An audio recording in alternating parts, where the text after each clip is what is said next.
They are saying that they care about the climate change, the environment, and waste handling.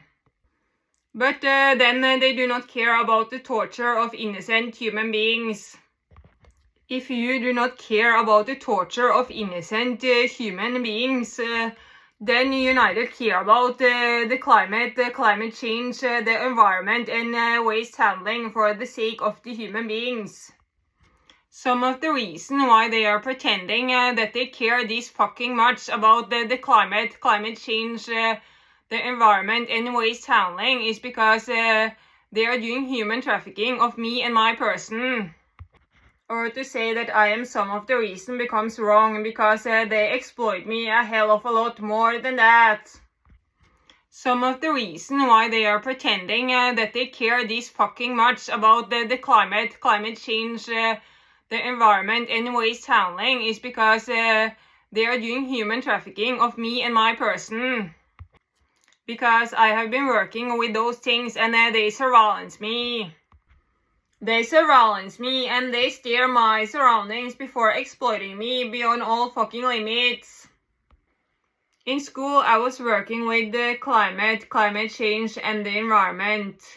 And the task was figure out how to handle this climate change.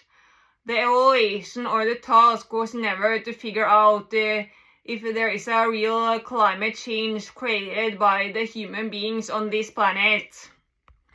After I was finished with the school and my working life, and I started my different internet accounts, I figured out that the climate change is not created by the emissions released by the human beings. I have talked about this before, and this is some of the reason why we experience what we interpret as a climate change, and that is that we are more people on this planet which produce actual heat. We are human beings which needs grass, trees, and an environment possible to live on.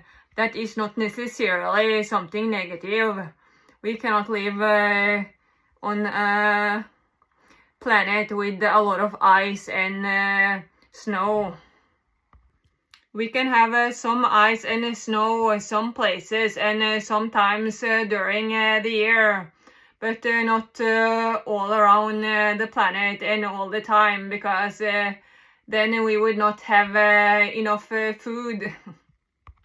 Another reason why we experience climate change is because you cannot really trust the news.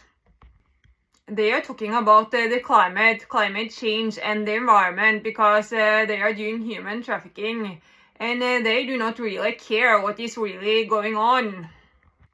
They are evil people doing human trafficking, which would like to hurt me as much as fucking possible by pretending that they are better people than what I am, by saying that they care more about climate change and the environment.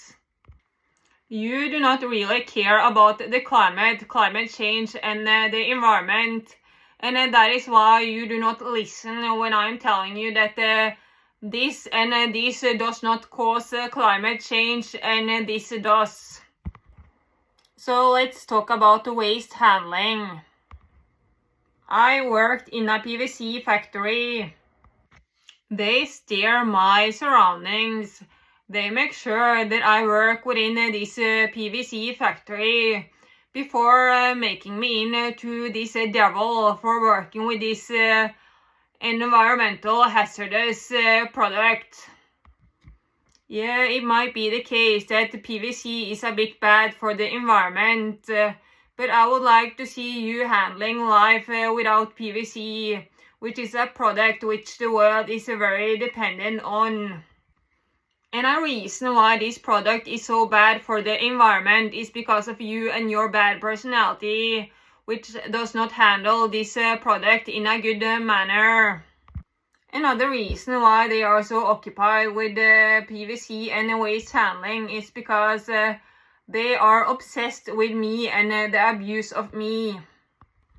And again, they are evil people which would like to distract me as much as fucking possible by pretending that they care more about waste handling than what I do.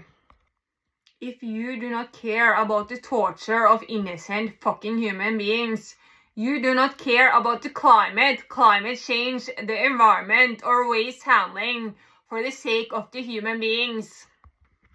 Like the main thing the world cares about is the abuse of me and climate change.